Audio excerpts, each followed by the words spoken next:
Hi guys, Heather here. So how many of you have congestive heart failure? I mean, are familiar with it? Congestive heart failure patients we also call CHFers, but it's not what you're thinking.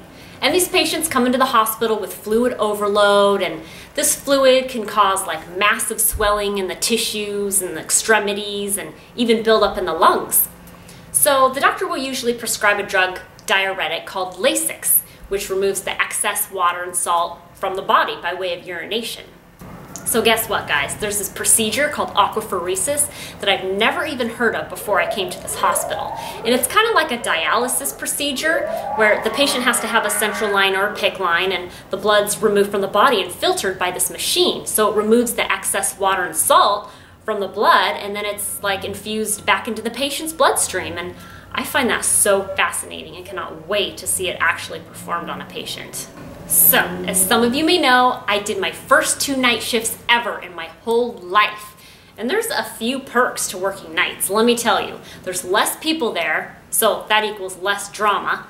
You only have to do 1 nighttime blood sugar instead of 3 during the day during meals, so therefore you're giving less insulin, big bonus, and you get paid more, even bigger bonus. And there's less meds to give. Giving less meds is a good thing.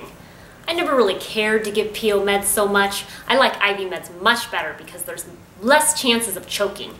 Actually, there's no chances of choking because you don't have to crush the IV meds and put them in applesauce and feed them to the patient. That would be kind of weird. The only issue I had was the hours between 3 and 6. There's not really a whole lot to do except wrap myself in a blanket because the hospital's freezing at night, or read the patient notes 20 times. Of course, I'm exaggerating a little, but I didn't even have a problem trying to stay awake during the night. The only problem I had was driving home and noticing my car like pointing towards the bushes. I gotta be careful with that one.